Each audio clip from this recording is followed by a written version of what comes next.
How much time are you spending just moving data around just to get it into one place so you can finally search it, query it, or analyze it? That's wasted time. And today, we're going to fix that. Welcome to From Silos to Insights, a mini-series of videos that will show you how to unify your data investigation and eliminate the friction of needing to move data around in traditional data management. Before we jump into the workflow, it's helpful to step back and look at the bigger picture. Federated search is not just a single feature or another connector. It supports a wide range of use cases, from threat hunting and investigations to compliance and historical analysis across data sources like Splunk, S3, Security Lake, Machine Data Lake, Azure Data Lakes, Snowflake, datasets, and more. The bigger idea is simple. Federation gives customers a consistent way to work with the right data in the right place for the right job without constantly moving it around. No matter where your data lives, it's important not to think of this as an either-or decision. Instead, think of it in terms of which approach tends to play the primary role for a given customer or use case.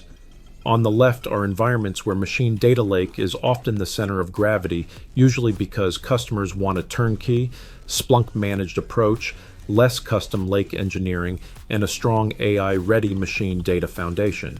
On the right are environments where federated search tends to play as a larger strategic role, for example, when data needs to stay in place because of residency requirements, shared lake usage, distributed ownership, or the cost of moving large volumes of data. And for the most critical real-time monitoring use cases, the Splunk index remains the highest performance tier. These decisions can be made at the strategy level or tuned for specific data sources and the source type. Federated search is positioned as the connective layer across a distributed data ecosystem, helping customers work across data lakes, schemas, teams, and tools without treating federation as just a point search feature. The key idea is that federation should support real workloads like investigation, threat hunting, compliance, and historical analysis, and to be used where it makes sense from a cost and performance perspective. Now that we've covered the big picture, let's shift into the specific focus of this video. The Splunk crawler is the component that scans data already stored in Amazon S3 and automatically figures out its structure. Instead of requiring someone to manually define every field, schema, and partition, the crawler reads a sample of files and builds that metadata for you. That matters because federated search depends on understanding how the data is organized before it can search it efficiently. The real value is speed and simplicity. The crawler helps you onboard existing S3 data faster, reduce manual setup, and avoid maintaining a separate catalog just to make the data searchable. It also improves search efficiency by helping Splunk understand partitions and file layout. In short, the crawler turns raw S3 data into something Splunk can understand, search, and deliver value from much more quickly. We'll also review the setup and configuration so you can reproduce this yourself. In this setup, the data already exists in Amazon S3. Instead of ingesting that data into Splunk first, Splunk uses a crawler to understand what is already there. The crawler sends a scan and read request to S3, then S3 returns a sample of the data, along with information about the file layout. From there, the crawler identifies the structure of the data, including fields, schema, partitions, and how the files are organized. That metadata becomes the key to making the data searchable. Federated search uses this Splunk-Managed metadata to understand how to query the S3 data efficiently. When a user runs a search, Splunk does not need to move all of the data into a local index first.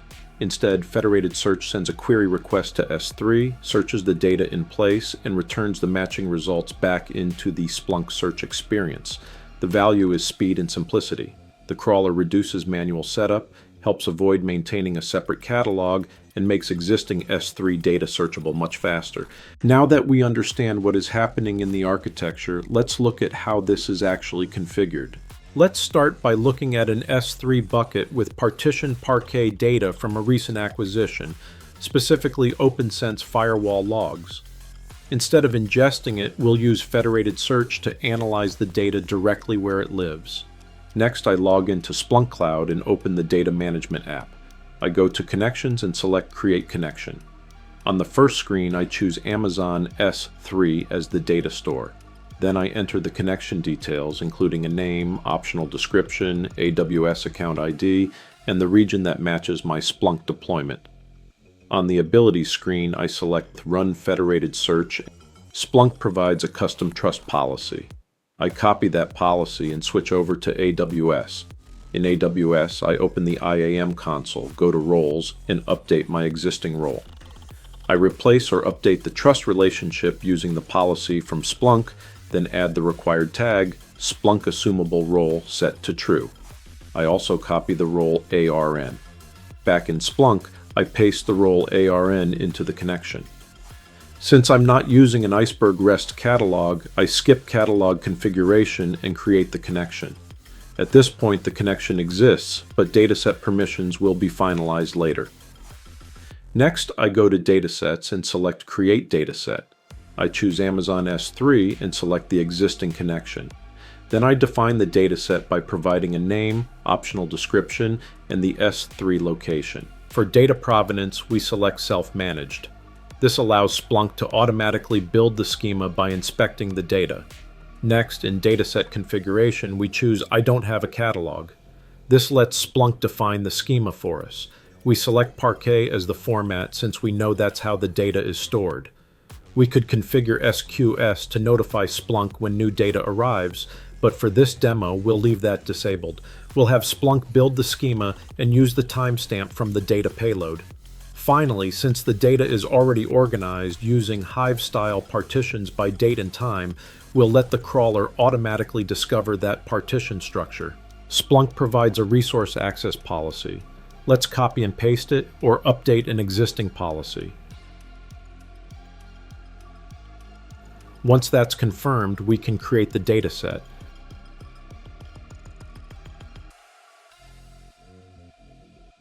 From the dataset dashboard, we can run a test search.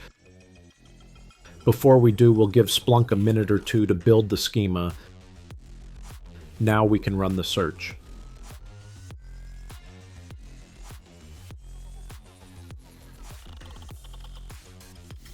Now that the setup is complete, let's move into the use case and see this in action. In this case, Splunk can automatically build the schema by inspecting the data in S3. That means no manual data modeling, no upfront transformation, and no need to stand up additional pipelines. You get immediate access to insights using familiar search queries across both your indexed data and your S3 datasets. The result is faster time to value, lower cost, and a much simpler way to extend visibility, especially in long-term data retention. We can enhance our search to extract meaningful insights such as timestamps, source and destination IPs, ports, applications, interfaces, and traffic direction. In this use case, we're looking at firewall data from a recent acquisition. The data is stored in a S3 bucket, and instead of ingesting it first, we're using Splunk Federated Search to query it directly where it lives. We're threat hunting for possible indicators of compromise by focusing on blocked firewall traffic from the OpenSense firewall. This SPL search filters for blocked events, then summarizes activity by destination IP. For each destination, we collect the source IPs, services, actions, and policies involved, and count how many times that destination was blocked. This helps us quickly identify high-volume blocked destinations, suspicious services, and traffic patterns that may require deeper investigation. From here, we pivot into a dashboard to review the highest destination IP. Then we modify the search to focus on that destination and identify the related source IPs, helping us understand which internal systems may have attempted to communicate with it. Now we're comparing destination IPs across two firewall datasets that are both stored in S3.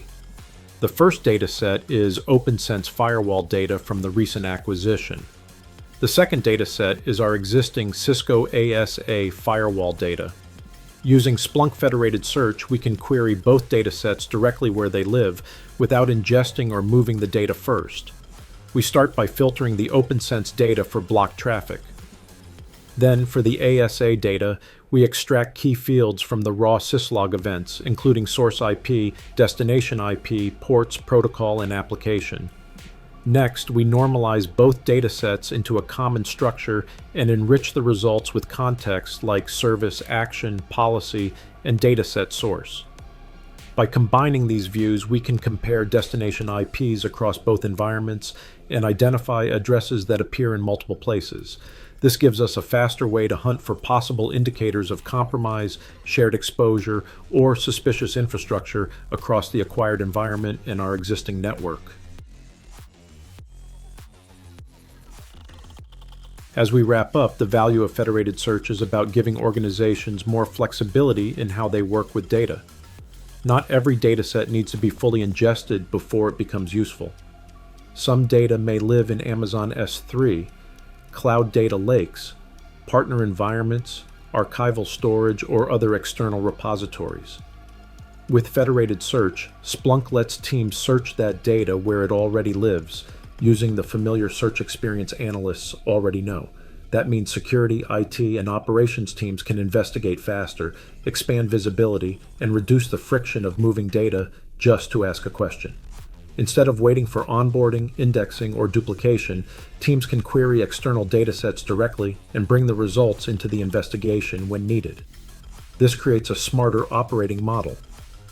High-value, frequently used data can still be indexed locally for performance and real-time alerting, while historical, compliance, or enrichment data can remain external and searchable through federation.